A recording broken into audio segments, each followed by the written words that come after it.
At the turn of the 20th century, in the United States of America, there was no such thing as a driver's license. Not a single state required one. There was no test to pass, no examiner to satisfy, no minimum age to meet, no rule book to study, because in most places there were no rules. A 12-year-old could drive. A man blind in one eye could drive. A man who had never once operated a machine of any kind could buy an automobile in the morning, a snorting open flame, tiller-steered contraption capable of speeds no human being had ever reached on a public street, receive perhaps 10 minutes of instruction from the salesman, and be turned loose that afternoon among the horses, the streetcars, and the children who still played, as children always had, in the middle of the road.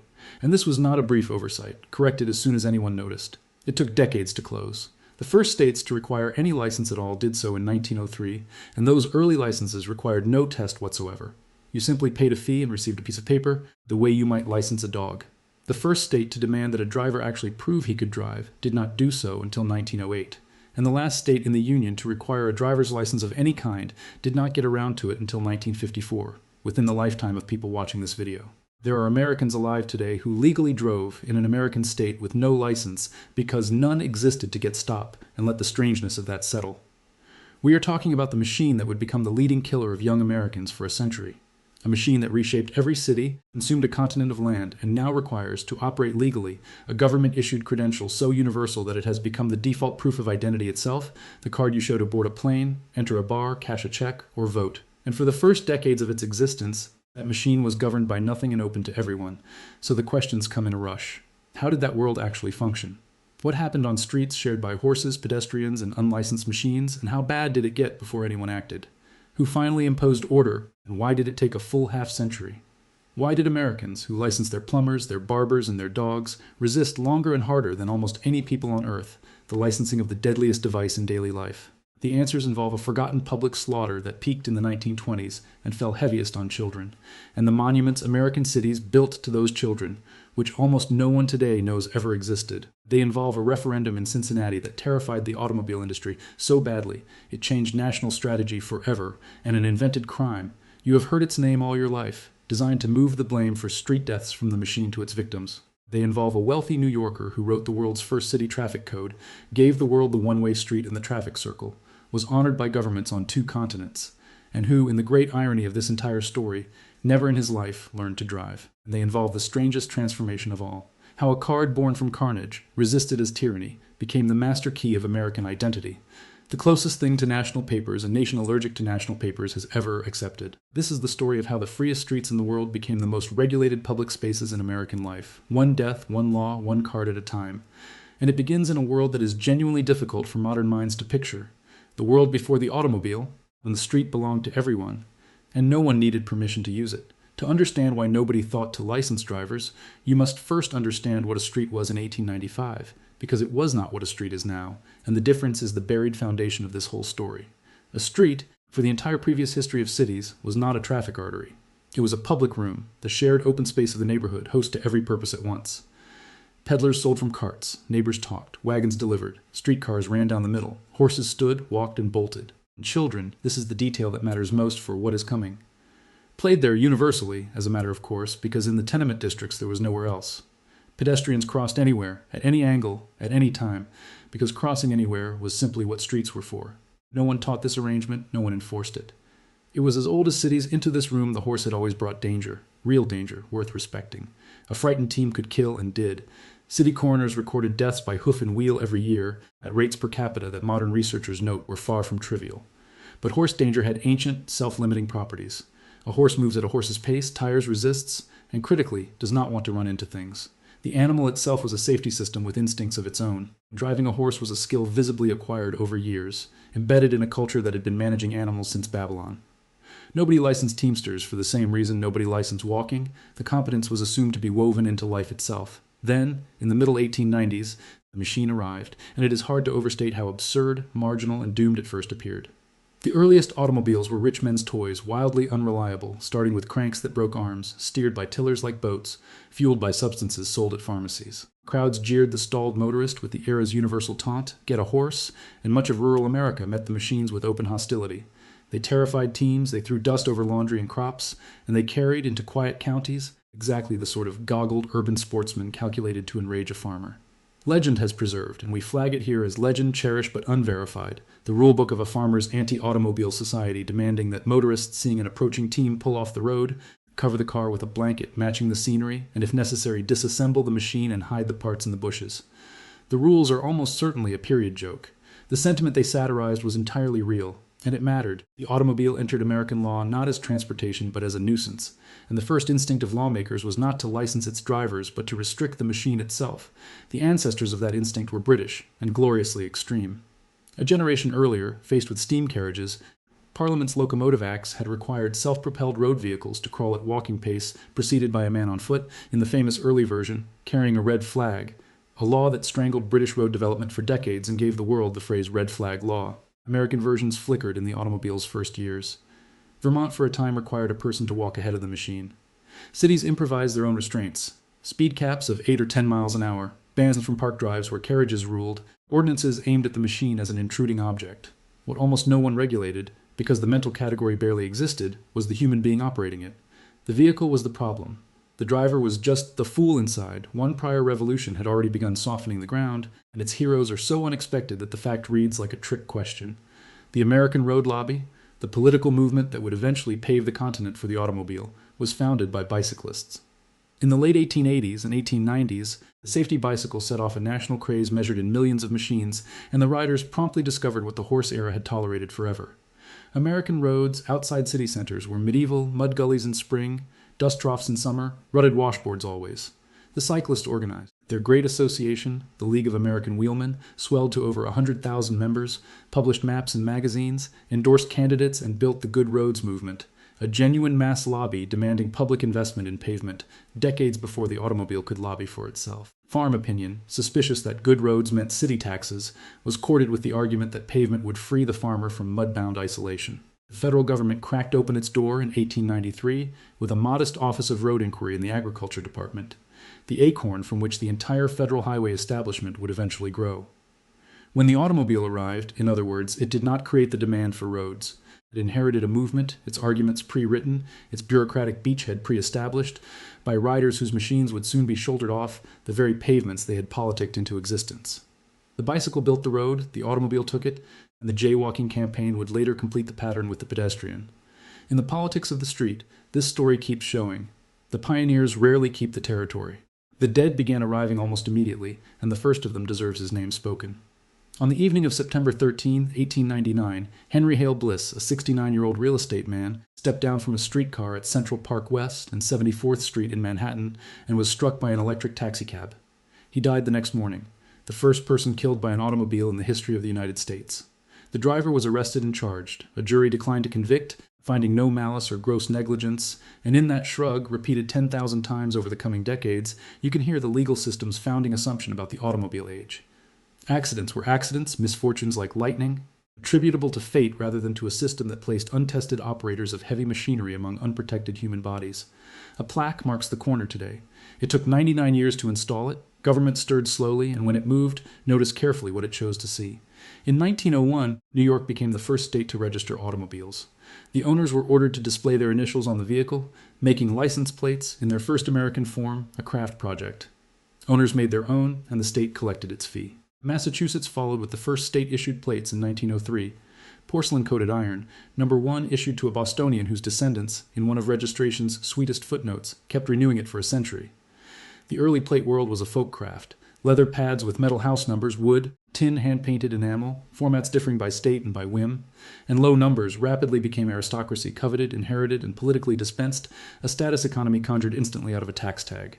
Registration, licensing's quieter twin, deserves its own sentence of respect in this story. It was the state's first grip on the automobile, the machine made findable, its owner made accountable, the hit-and-run made traceable, and every subsequent layer of traffic law stands on that simple act of writing the machine into a ledger.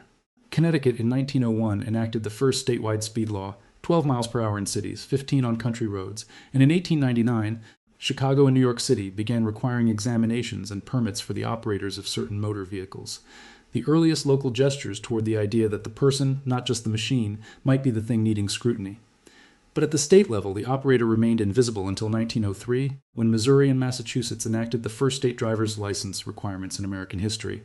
And here is the punchline that defines the entire era. In Missouri, the license required no examination of any kind. You paid. You received the paper. Whether you could actually control an automobile was a question the state of Missouri did not ask, because the license was not a safety credential at all. It was a revenue device and a tracking tag, a way to identify and tax the machine's owners, spiritual kin to the dog license and the peddler's permit. Proof of competence entered American law only in 1908, when Rhode Island became the first state to require both a license and an examination to earn it. And when early licensing did sharpen its focus on particular drivers, the choice of target exposes the era's mind with embarrassing clarity. The first drivers many states scrutinized were not owners but employees, the chauffeurs. The automobile's first decade was a rich man's decade, and the rich did not drive. They were driven by a new servant class of hired operators whose mechanical skills made them indispensable, and whose independence made them, in their employers' eyes, a problem. Newspapers of the 1900s fretted over the chauffeur question, servants borrowing the master's machine for nocturnal joyrides. The era coined the word for exactly this, demanding wages that scandalized households, and possessing, alone in the establishment, the knowledge to keep the family's costliest possession alive. States responded with chauffeur licenses. New York formalized a licensing regime for professional drivers in 1910, years before it examined the gentleman at his own wheel, complete, in various schemes, with badges to be worn like a coachman's livery. Read the sequence plainly, and the founding logic of American driver regulation stands exposed. The first human beings required to prove fitness to drive were required to prove it not because driving was dangerous, but because they were the help. The owner's competence was assumed with his bank balance. Licensing entered American life wearing a servant's badge, and only later, death toll by death toll, was the badge extended upward to the master. Let the gap sink in. The machine arrived in the mid-1890s. The first meaningful test of whether a human being could safely operate one arrived in 1908 in one small state, and the idea then spread with the urgency of a glacier. For decades more in most of America, the answer to who may drive remained. Whoever climbs in. Children drove on farms as a matter of routine. Age limits, where they existed, were scattershot and low. Vision, sobriety, sanity, unexamined. As late as the Second World War, a substantial minority of states still issued licenses with no examination whatsoever, and one state, South Dakota, held out against requiring any license at all until 1954, adopting an exam only years after that. The nation that put the world on wheels was, by a wide margin, the developed world's most reluctant licenser of the people steering them. Nowhere was the unlicensed world more vivid, or longer lived, than on the farm. The Model T reached rural America as a universal implement. Car, truck, tractor by conversion kit, stationary engine powering saws and churns by belt, and farm children grew up operating it as naturally as they handled teams, often from ages that would horrify a modern examiner. 10, 11, 12-year-olds routinely driving to town on errands, hauling grain, ferrying siblings to school with the full blessing of parents, custom, in the many states without licensing, the law itself. Long after urban licensing tightened, rural exemptions and permissive farm permits preserved the old dispensation. Several states to this day issue restricted licenses to 14-year-olds on the strength of that heritage, among the youngest legal drivers in the developed world. The farm story matters because it preserves, like amber, the original American understanding this whole history began with, driving as a working competence absorbed through life, the teamster's assumption, transferred intact to the machine, rather than a hazard requiring the state's gatekeeping. Both understandings were sincere. Both were ratified in law for decades, side by side, one for the city and one for the country. The license did not defeat the older idea by argument. It outlasted it by urbanization, and in the corners of America the city never reached, the older idea is still, quietly, driving to town. Enforcement, meanwhile, was staging its own comic opera evolution. The first speed limit enforcers of the motor age were policemen on bicycles. New York had formed a bicycle squad in the mid-1890s. In Theodore Roosevelt's reforming years at the police board, originally to run down the scorchers, the speeding cyclists of the bicycle craze, and these same pedaling officers soon found themselves standing on their pedals in pursuit of automobiles, a mismatch the automobile won more mornings than not. Departments answered with motorcycles and with cunning, the stopwatch speed trap, officers timing cars between mark points and telephoning ahead, spread across the country, and spread with it a genuinely American institution, the small town funding itself from passing motorists, justice, and revenue riding in the same sidecar. The motorists organized in response, and here enters an institution every American knows by 3 letters, the American Automobile Association, founded in 1902 by the era's auto clubs, which spent its youth not as a neutral helpmate but as a motorist defense league. Publishing the locations of speed traps, posting warning signs, furnishing lawyers to members in court, and lobbying against what it considered harassment by ordinance. The pattern deserves a pin in it. The organized motorist entered politics resisting regulation decades before motordom learned, in the fires of the 1920s, that embracing the right regulation aimed at the right party was the superior strategy. The speed trap war also seeded a folk ethic still alive on every American highway. The flashed headlights warning oncoming strangers of police ahead, solidarity among the regulated, older than the licenses in their pockets.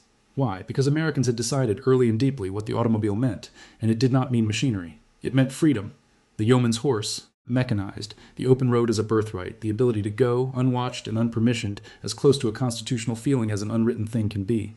A license inverted every term of that feeling, a paper from the state, revocable by the state, transforming a right into a permission. The resistance was not laziness. It was philosophy, the same philosophy this series has met guarding gold coins and fighting excise men, now guarding the steering wheel. And it might have held out far longer than it did, if not for what the machine, multiplying beyond every prediction, began to do to the people in the public room, because the automobile did not politely join the street. It conquered the street. And the conquest had casualties, a toll so vast, so concentrated among the young, and so completely erased from popular memory that recovering it changes how the entire 20th century looks. The numbers tell the first part of the story, and they climb like a fever chart. In 1900, automobiles killed a few dozen Americans. By 1913, the annual toll had passed 4,000. Then came mass production.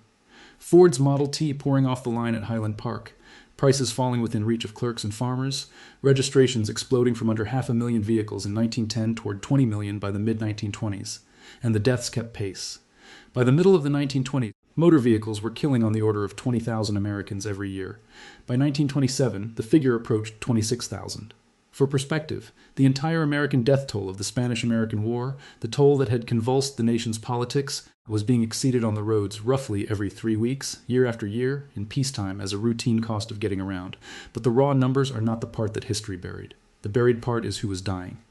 In the cities of the early 1920s, the majority of the dead were pedestrians, and a devastating share of the pedestrian dead were children. In the biggest cities, children sometimes accounted for a third of traffic fatalities. The children of the public room, playing where city children had always played, in streets that had been theirs for 3,000 years and had become, in a single decade, the domain of 2-ton machines driven, in most states by anyone at all, tested by no one at all. And here is what will genuinely surprise you. The America of the 1920s reacted to this exactly as you would hope a decent society would. It was horrified, openly, furiously, publicly horrified, in ways so intense that reading the sources today feels like discovering a lost country. Newspapers ran the toll like war news. The New York Times compared the slaughter to the casualty lists of the World War and found the comparison unflattering to peace. Cities held public mourning on a civic scale. St. Louis in 1923 erected a monument to the child victims of automobiles. Other cities staged memorial parades where tens of thousands marched behind cars carrying bereaved mothers. Mothers wearing white or gold stars on the pattern of war mothers, because that is how the era understood these deaths, as a war's casualties. Detroit and other cities tolled bells and posted public scoreboards of the dead. Editorial cartoons of the early 20s depicted the automobile as a death machine. Moloch behind a steering wheel, grim reapers at the wheel of touring cars, imagery so savage that the modern reader, raised in a car culture, can scarcely believe it ran in mainstream papers. In that decade's popular morality, when a car killed a child in the street, the case was morally simple. The street was the child's, the machine was the intruder, and the driver, and behind him, the industry, bore the shame. The cities fought back with the tools of the moment, and the streetscape of the early 20s became a museum of improvisation, now almost entirely vanished. Intersections sprouted crow's nests, raised towers from which officers conducted traffic with semaphore arms and hand signals like orchestra conductors of steel. Cast iron mushrooms called silent policemen squatted at intersections to force turning cars wide. Painted safety zones penned streetcar passengers behind lines that machines were implored to respect. Cities proclaimed safety weeks with parades, sermons, and school assemblies. Boy Scouts handed reproachful cards to speeders. Courts experimented with public shaming. Newspapers printed the names of violators like a police blotter of the pavement. Insurance men, whose ledgers felt every collision, emerged as a permanent lobby for order. The first financial responsibility laws began demanding that the driver who did damage prove he could pay for it. It was energetic, inventive, civic, and it was losing. The machines multiplied faster than the mushrooms. The towers came down as fast as they went up, obstacles themselves in the swelling flow. Every improvisation taught the same lesson to those willing to learn it. The street could not be managed as a room any longer. Somebody was going to be evicted. The only question the decade would settle was who. Understand what this moment was, because everything that followed pivots on it. In the early 1920s, the automobile's place in American life was not settled. A real possibility existed, discussed, organized, voted on, that the machine itself would be caged, that cars would be mechanically limited, legally subordinated to pedestrians, treated permanently as the dangerous guests of streets that belonged to people. The industry knew it. And the moment that concentrated the danger, the moment the automotive world remembered for decades as its near-death experience, came in Cincinnati in 1923. That year, reformers in Cincinnati gathered tens of thousands of signatures to place on the ballot a rule of striking simplicity. Every automobile operated in the city would be required to carry a mechanical governor limiting its speed to 25 miles per hour, not a speed limit, a physical incapacity. The machine itself gelded by ordinance. For the automobile industry, the proposal was existential twice over. As precedent, if Cincinnati could cap the machine, any city could, and as insult, a formal civic declaration that the product was inherently lethal. The industry responded with total war. Dealers and manufacturers nationwide poured resources into the referendum fight, organized letter campaigns, staged rallies, warned of economic ruin, and won. The measure went down decisively at the polls. But the fright ran deep, and in its aftermath, the automotive world, the loose alliance of manufacturers, dealers, and clubs its own members called Motordom, reached a strategic conclusion that would shape the American century. The battle over the street could not be fought crash by crash and city by city on the terrain of dead children. The terrain itself had to be changed. The question could not remain, how do we restrain the machine? It had to become, how do we retrain the people? What followed is one of the most consequential and most successfully forgotten persuasion campaigns in American history, reconstructed in modern times by the historian Peter Norton from the industry's own trade journals and municipal archives. Its masterstroke was a word. The word was jaywalker. A jay, in the slang of the day, was a rube, a country simpleton gawking at tall buildings. To jaywalk, then, was to cross the street like a hick who did not understand cities, a coinage that did not merely describe an act but assigned it a class, an intelligence, and a blush. The campaign wielded it with genius. Safety councils and auto clubs distributed cards and staged street theater mocking jaywalkers. Police in some cities were encouraged to whistle down and publicly lecture errant walkers, humiliation deployed as regulation. Parades featured clowns dressed as jaywalkers bounced off slow-moving cars for the crowd's laughter. Newspapers, increasingly fat with automobile advertising, adopted the term. Schools taught children, the very population being killed, that the street was for cars and the curb was the boundary of childhood. And city ordinances, model codes in hand, began writing it all into law. Pedestrians confined to crosswalks, crossing against signals made an offense, the ancient universal right to the open street redefined, within a single generation, as a misdemeanor committed by bumpkins. It is one of the cleanest documented cases on record of an industry, facing a moral crisis over its product's death toll, resolving the crisis by transferring the fault to the dead, and it worked so completely that the transfer became invisible. Every modern American who has ever felt a flush of guilt stepping off a curb mid-block is, in that instant, obeying a marketing campaign from the 1920s, and has never once been told so. Now watch how driver licensing, the subject of our story, finally rode in, because it entered through this same door, and the timing is the tell. The industry and its allies, having reframed the street's problem as misbehaving people, needed instruments for governing people, and the license was the perfect tool. It individualized the problem, promised to weed out the incompetent few rather than indict the machine itself, and the quiet, crucial feature created for the first time a punishment short of jail that could discipline millions: revocation. Simultaneously, the federal government, in the person of Commerce Secretary Herbert Hoover, the era's great engineer of order, convened the national conferences on street and highway safety in the mid-1920s, gathering industry, insurers, police, and officials to standardize the emerging regime. From that process flowed the Uniform Vehicle Code of 1926, a model law offered to every state, with driver licensing as a pillar.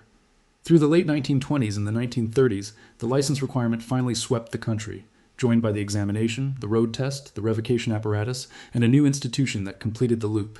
Driver education, pioneered as a high school course in the mid-1930s by a Penn State professor named Amos Nehart, teaching each new generation, in public school, on public time, the industry-endorsed Catechism of the Reformed Street. It is worth pausing on what those first examinations actually examined, because the early test was a period piece in itself.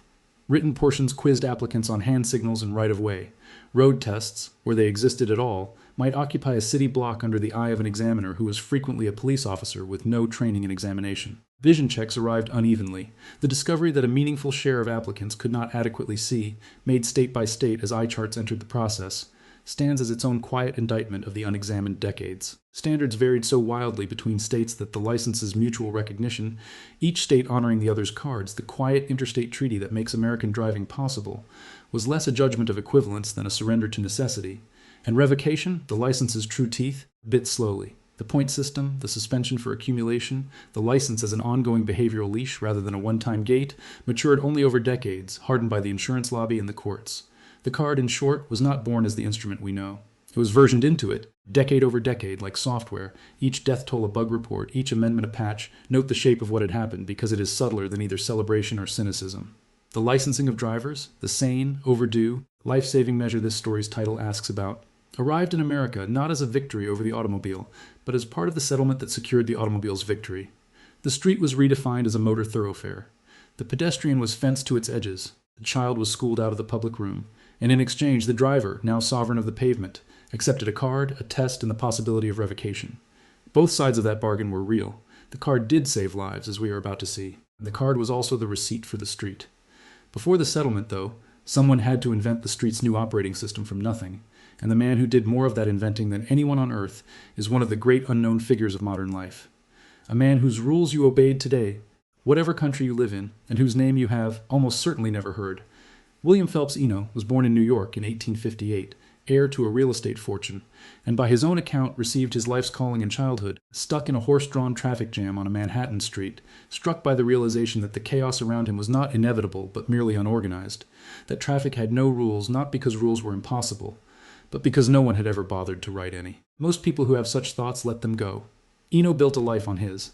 Around the turn of the century, he began publishing articles on the science. He insisted it could be a science of moving vehicles through cities, and in 1903, New York City adopted his handiwork. A formal code of traffic rules, generally regarded as the first comprehensive city traffic code in the world. Its provisions read today like a description of the obvious, which is precisely the measure of the achievement, because in 1903, every one of them was an invention. Keep to the right, overtake on the left, signal before turning, slower traffic yields, pedestrians cross at corners. Obvious is what revolutionary looks like after it wins. Eno spent the following decades as a one-man global ministry of traffic. He championed and spread the one-way street. He designed the rotary system that turned Columbus Circle into the world's laboratory of the traffic circle in 1905. He drafted plans for Paris and London, advised governments across Europe, was decorated by France. An American whose regulations governed the Arc de Triomphe. He founded, with his own fortune, a research institution for traffic science that operates to this day, and history, which loves its ironies precise, appended the perfect one. William Phelps Eno, the father of traffic safety, the author of the rules of the road for the automobile age, never learned to drive an automobile. He distrusted the machines. Some accounts say he preferred horses all his life, and was chauffeured through the world he had ordered. The man who taught the 20th century how to drive could not, himself, drive at all. There may be no purer illustration of a truth this whole story keeps teaching. Traffic order is not a driving skill. It is a social technology, rules, not reflexes, and it took a man standing outside the machine to see the system whole. The physical grammar of the new street was assembled in the same improvised years by scattered hands.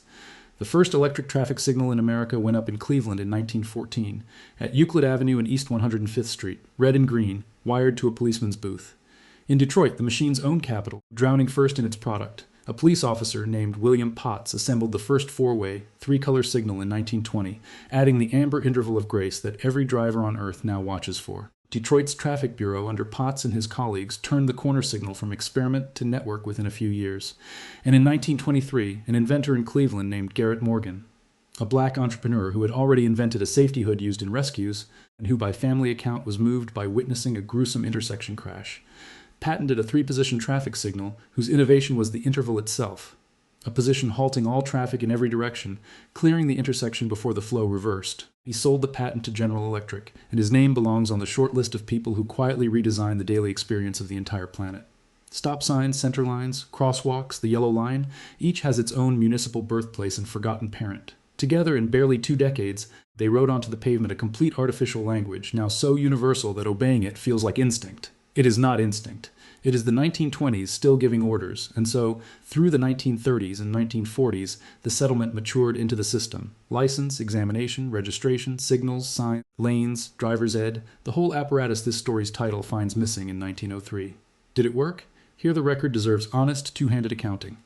Measured by the risk of any given mile, the improvement is one of the great quiet triumphs of the century. Deaths per mile driven have fallen since the 1920s by well over 90%.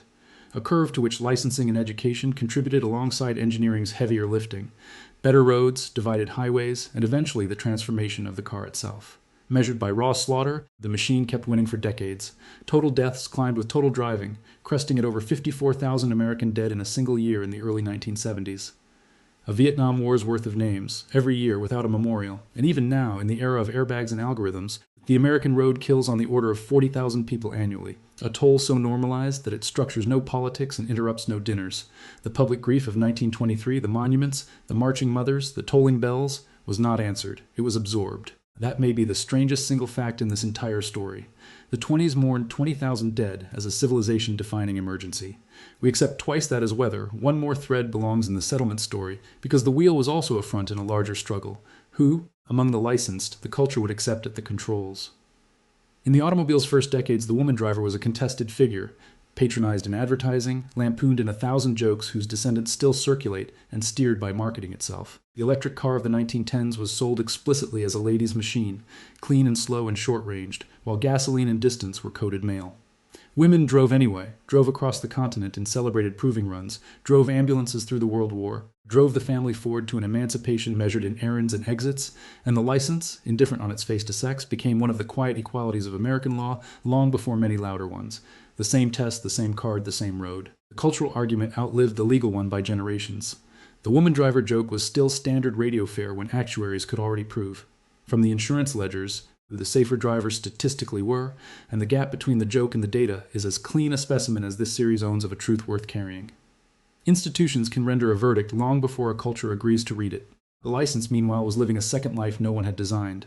A card carried by nearly every adult, issued by the state, bearing name, photograph, birth date, and address, is, whatever its stated purpose, an identity system in America, which had refused on principle to create national identity papers, discovered across the 20th century that it had built one by accident, 50 pieces at a time.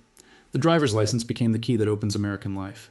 Proof of age at the tavern, identity at the bank, at the polls where laws require it, at the airport gate, the document whose loss unpersons you at every counter. The photograph arrived state by state, the magnetic stripe and barcode followed, and after 2001, the federal government, through the Real ID framework, reached into the state systems to standardize the card it had never had the political permission to create directly. Follow the arc with the long view this series keeps recommending. A paper invented to tax machine owners in 1903, retooled in the 1920s to discipline drivers, has become the de facto internal passport of the United States, achieved without ever once being voted on as such. Institutions, we keep discovering, rarely grow along their stated purposes. They grow along their capabilities. Something else happened to the license in the post-war decades, unplanned and profound. It became a sacrament. In the suburban America the automobile built, where distances assumed a car and adolescence assumed an escape, the driver's license transformed into the Republic's true coming-of-age right, the paper puberty of the 16th birthday. The test is trial, the card is manhood or womanhood, the first solo drive is the doorway out of childhood. An entire civilization of teenage life, the cruise strip, the drive-in, the borrowed keys, the parked car at the overlook, organized itself around a document invented to tax machinery. American popular culture, from the hot rod ballads to a half-century of coming-of-age films, canonized the moment so thoroughly that generations experienced state certification as personal liberation. Perhaps the only cue at a government counter Americans ever stood in with joy. The state, for its part, learned to use the sacrament's leverage. Graduated licensing, curfews for young drivers, the linkage of the precious card to school attendance and sobriety, the right annexed as an instrument. And in the present century the sacrament has visibly weakened. Each cohort of American teenagers licensing later and less than the one before, the escape hatch migrating from the driveway to the phone. A quiet generational shift whose meaning sociologists still argue over, but whose direction is unmistakable. The card that once meant freedom itself is becoming, for the young, merely a card. Institutions rise on meanings they did not intend and fall from them the same way. Two more descendants of the settlement deserve their place before we close the ledger. The drunk driver, present at the creation. New York wrote the first driving while intoxicated law in 1910, remained for decades a figure of indulgent humor, the comic staggerer of 1,000 cartoons, until science and grief converged on him. An Indiana policeman scientist named Robert Borkenstein built the breathalyzer in 1954, making impairment measurable at the roadside, and in 1980 a California mother named Candy Lightner, whose 13-year-old daughter Carrie was killed by a repeat drunk driving offender, founded Mothers Against Drunk Driving. The Marching Mothers of 1923 returned, organized and this time victorious. Within a decade, laws hardened across the nation. The drinking age was standardized upward, the comic drunk became a pariah, and the annual alcohol toll was bent sharply downward. The machine itself was finally, belatedly, put on trial in 1965, when a young lawyer named Ralph Nader published Undafe at Any Speed, indicting the industry for engineering glamour instead of survival. The following year, after a scandal in which the industry's mightiest company was caught investigating Nader personally, and its president apologized before the Senate, Congress created federal authority over vehicle safety itself. Seatbelts, born in their modern three-point form at Volvo in 1959 under an engineer named Nils Bohlin, whose patent the company famously opened to the world, became mandatory equipment, then mandatory habit. Airbags, crash standards, and crumple zones followed. Notice what had finally happened. 40 years after Cincinnati, the regulatory gaze, trained since the 1920s almost exclusively on the driver, license him, test him, school him, blame him, had at last swung back to where the 1923 reformers had aimed it all along. The machine. The governors lost the referendum. Their grandchildren wrote the federal motor vehicle safety standards, and the settled street, once won, rebuilt the nation around itself. The Interstate Highway Act of 1956, sold to Congress partly as civil defense, the largest public works program in the country's history to that point, poured the settlement in concrete at continental scale. 41,000 miles of road on which the pedestrian was not marginalized but formally banned. The first great American spaces where walking itself became the violation. The suburbs assumed the car assumed the license, and the license assumed you, non-drivers discovering, in the rebuilt landscape, that full membership in daily American life now ran through the examiner's counter. The elderly surrendering the card, and with it their geography, the poor and the carless stranded in transit deserts, the suspended license cascading into lost jobs in a country built to require what the court had just revoked. A credential invented for a machine had become a condition of citizenship in the machine's landscape, which is, perhaps, the deepest answer to this story's title. The question was never really who may drive. It was what kind of country gets built once everyone must. So gather the threads, because this story, which looked at the start like a curiosity about missing paperwork, turns out to be about the largest quiet transformation in the history of American public space. In 1900, the street was a commons and driving was a liberty. Anyone, anything, anywhere, at whatever speed the machine and nerve allowed. Within one long lifetime, the commons had been rezoned into a machine corridor. The liberty had become a license, granted by examination, held on behavior, revocable at the state's discretion. The human walker had been fenced, signaled, and shamed to the margins of ground his species had owned since the first city. The card certifying all of it had grown into the master document of civic identity. Every step was argued from safety, and the safety was real. The falling risk curve is written in millions of lives not lost. And every step also moved power, from walker to driver, from street to system, from person to paper. Both ledgers are true at once, and the mark of an honest history is refusing to burn either one. What should unsettle us? Gently, usefully, is how total the forgetting has been. No one alive experiences a crosswalk as a defeat or a license as a surrender. The settlement of the 1920s has passed into that deepest layer of law, the kind mistaken for nature. And that is precisely why this history matters now, because the street is, at this very moment, being renegotiated again. The driverless vehicle poses, in new machinery, the oldest question in this story. What does a license even mean when the driver is an algorithm? Who examines it? Who revokes it? Who bears the blame the jaywalking campaign so carefully relocated? Cities are once more fighting over whether streets are corridors or commons, bike lanes, pedestrian zones, speed governors reborn as software, and the combatants mostly do not know they are refighting Cincinnati, 1923. They should know. Whoever defines what a street is for, and who must carry papers to use it, is defining something close to the constitution of daily life.